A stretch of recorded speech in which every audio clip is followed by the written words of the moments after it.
a group of typical ecosystem through a network of protected areas. What is meant by protected area? Mean areas of land or sea or riverine ecosystem, especially dedicated to the protection and maintenance of biological diversity of natural and associated cultural resources.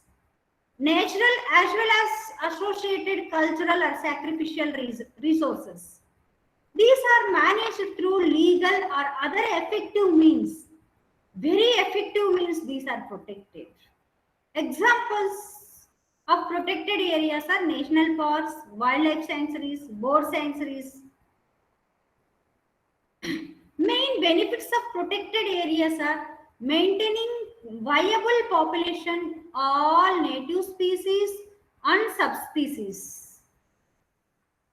Then the number and distribution of communities and habitation and conserving the genetic diversity of all present species.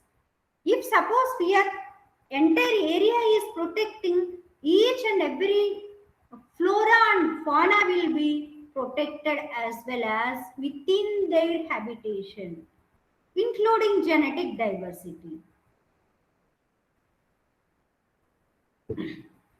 Then another important thing is preventing human caused inductions of alien species. I mean, making it possible for species habitats to shift in response to environmental changes too. That's why protected areas are major conservation areas of biodiversity. Biosphere reserves also. Biosphere reserves are internationally recognized, nominated by national governments, and then remain under sovereign jurisdiction of the states where they are located.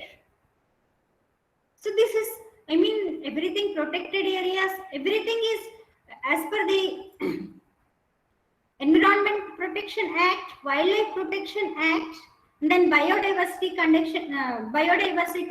Act. Then central government took first decision to conserve the biodiversity. It is implemented by local, I mean state government with the mutual cooperation of the central and state. Sometimes biosphere reserves is internationally recognized because this is not for one particular area, one particular nation, one particular country. It is all over the world, in oceans and then marine, everything.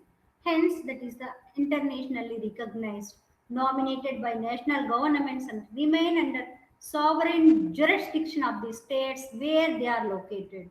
Then, while explaining laws, environmental laws, I will explain all the constitutional law, and then what is the importance of these laws, environmental acts, and which articles they are. Everything I will explain. Now I am going to the restricted to the biodiversity conservation. Biosphere reserves are organized into two interrelated zones. One is the core areas. Core areas are, I mean, these are securely protected sites for conserving biological diversity, monitoring minimally disturbed ecosystem, and undertaking non-destructive research and other low impact uses. I mean, such as education, everywhere. These are the core areas. Conserving biological diversity, monitoring minimally disturbed ecosystem. Minimally disturbed ecosystem. This is the core areas in the biosphere. Second one is the buffer zones. These areas must be clearly identified. Buffer zones usually surround or adjoin the core areas. See, core areas, buffer zone, and then transition and then cooperation zone. Buffer zones are in between transition and then core zones. Buffer zones comes in between core areas and then transition zones. Buffer zones may be used for cooperative activities compatible with sound ecological practices. Sound ecological practices only, including environmental education, recreation, ecotourism, and applied and then basic research. Buffer zones are used especially sound ecological practices where practices are going on, how it is uh, conserving in, and then in which way we have to go for environmental education, even recreation, ecotourism, and all these basic research goes in the buffer zones. But transition or cooperation zones, these may contain towns, farms, fisheries, and other human activities, and are the areas where local communities, management agents, everybody, human beings, scientists, non-governmental organizations, cultural groups, economic interest, and other stakeholders work together to manage and sustainably develop the area's resources. This is nearer towns, adjacent to the towns, uh, any small forest, rivers, local river, perennial rivers, any rivers, adjacent. Here, transition zone comes, and transition zone has to protected by, reserved by all the human being. It is the responsibility of each and every individual. See, core area is securely protected site for conserving biological diversity. Dense forest, dense area of riverine ecosystem, dense marine ecosystem. That is the core area. That is completely for biological diversity. That is protected site for conserving biological diversity only. But buffer zone is especially for environmental education, recreation, ecotourism. Even though if we are taking permission to go to the national parks, any national parks, up to some extent only our recreation people, any visitors may enter. And then after that, in the deep zone, they may not allow to enter. These are the buffer zones adjacent to the core areas. In between core areas and then transition. Transition zone is contain towns, farms, fisheries, agricultural land, everywhere where the human activity is going on. But that place also has to conserve. Each and every local community, management, agencies, scientists, everybody have cultural groups, economic interest, each and every stakeholder has the role, has to preserve the biodiversity in transition zone. But in core area, completely, as per acts, government will take decision and then they conserve. Buffer zones also, it is utilized for in between environment, for environmental education, recreation, ecotourism like that. But transition zone has to protected by individual people. This is the mandatory. Otherwise, everything will be polluted, everything is disturbed and then destroyed. But each and every zone is very, very important. Each biosphere reserve is intended to contribute the conservation of landscapes, ecosystems, species, and genetic variations to foster economic and human development, which is socio-culturally and ecologically sustainable, to provide support for research, monitoring, education, information, exchange related to local, national, and government global issues for conservation and development. Each biosphere has to reserve for these purposes, various purposes. The national park is a reserve of natural or semi-natural land declared or owned by a government, which is restricted from most development and is set aside for human recreation and environmental protection. Visitors are allowed to enter, but under special conditions only. Just now I explained to you national parks. Up to certain zone only visitors are allowed. Even under special condition for environmental educationalists or environmental lovers or environmental tours for inspirational or educative or cultural, and then for that purpose only. Not we are going and then enjoying and then we are for that purpose. National parks, I mean, will get the permission. Even wildlife sanctuaries. Usually in natural conditions which is reserved are set aside by a governmental or private agency for the protection of particular species of animals during a part or all of the year. See, because some birds comes to for, I mean, migrate and then comes to here for breeding purpose. One particular time, or 2 months or 3 months, in particular time only they will come. Even some animal species also.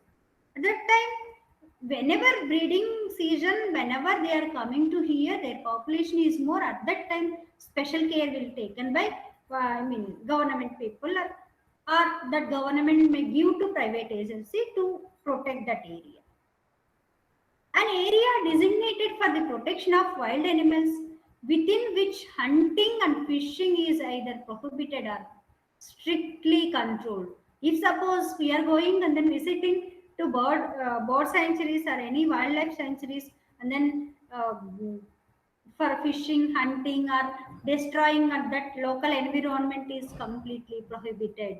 There is a lot of actions will be taken on that particular person. Those who are, I mean, avoiding and then neglecting the rules and regulations of the biodiversity and then wildlife acts. These are, I mean, strictly manageable, maintained by the state government, because that area where which area is protected, Kolleru Lake and then Kolleru area, Pulicat Lake, and then bird sanctuary, Nelapattu, like that. I'm giving some examples. Okay, sacred forest and then sacred lakes. Actually, in the traditional strategy for the protection of biodiversity has been in practice in India and some other Asian countries in the form of sacred forest. This is, I mean, forest for holy forest and then sacred forest. These are forest patches of varying dimensions protected by tribal community as well as local communities due to religious sanctity according to these forest patches. In India, sacred forests are located in several parts. Example, in the Karnataka, Western Ghats, Maharashtra, Kerala, Meghalaya. And then even in the Himalayan forest also, we are thinking they are the sacred forest. Are serving as a refuge of a number of rare, endangered, and then endemic species. Many. But now that area also, I mean, having a lot of threat.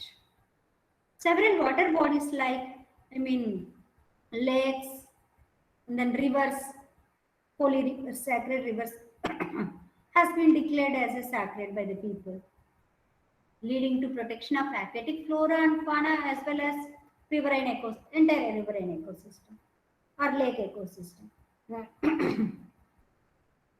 Next, ex situ methods. Ex situ conservation of biodiversity.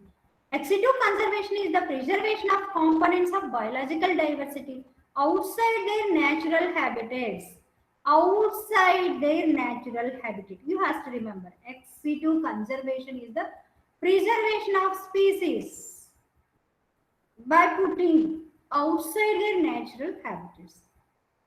This conservation of genetic as well as cultivated draws a diverse body of techniques and facilities. Botanical gardens, public gardens, which maintain collection of live plants mainly for study, scientific research, conservation, education, and then everything. Botanical gardens for plant species to rehabilitate indigenous and then threatened species and restore them to protected portion of their former habitats. After here, I mean, threatened species took and then take care and then protected. After them, I mean, much species are there. Then that species will be restored their former habitats where they are. To exploit commercially those species which are plentiful, to promote wildlife education to a broad range of target groups such as politicians, schools, and college students, communities living in and around wild areas. Wildlife education. Then, without educating the people, they will do as they wish. So, what is there in hunting? They are freely available, and then that's why we are taking. They are freely. I mean, in the forest, nobody have their rights, but as per Environmental Protection Act, Wildlife Protection Act, there is a lot of, I mean, there is a several rules and regulations are there. Who has to educate the people, nearer people, for conserving the biodiversity. Translocations. Sometimes conservation of fauna species involves necessitate translation of animals. I mean, translation of animals. I mean, smuggling goods, smuggling of animals for various purpose. Because I mean that people may get a lot of economy.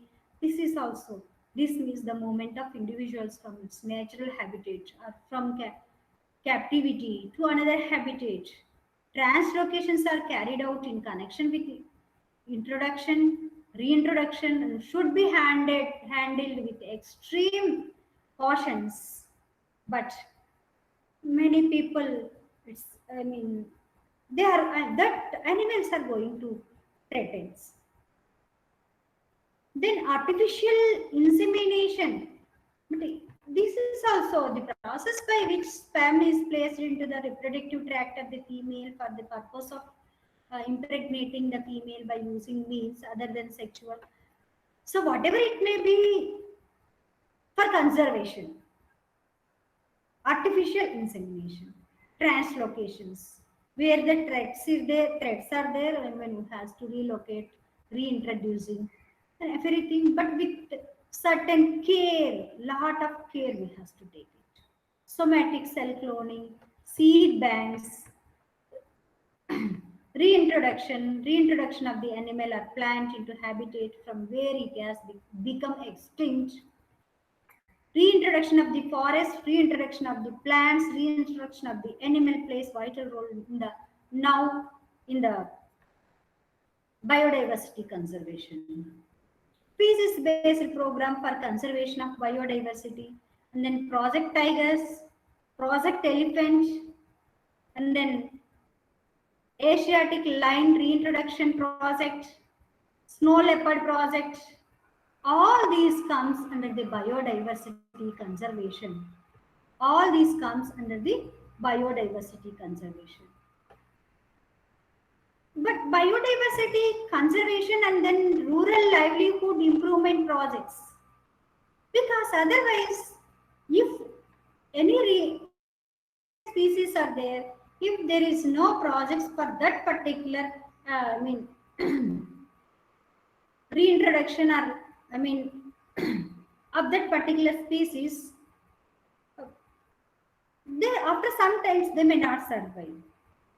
All these initiatives will be taken, uh, especially for endangered species. Elephant Project, Project Elephant, and then it is launched on the February 1992. Then Project Tiger is launched on the, I mean, centrally sponsored scheme of Government of India. It launched on the 1st April 1973. Institute Conservation of Wild Tigers in designated tiger reserves for Bengal tigers in Kolkata, Royal Bengal tigers. Everywhere, uh, these are the species-based programs for conservation of biodiversity because all these species are rarely, I mean, their number is crucial. They are going to extinction. That's why these people, I mean, government is initiating for conservation based on species also, where endangered species are going on. This is the importance of biodiversity conservation. So government is giving many laws, many protections, and then everywhere, and then even under constitution also there is a lot of articles are there for conservation of environment, air, water, everything. But initiation is going on. Still, education is very, very important regarding environment and then environmental acts for sustainable future, to sustain our future generations.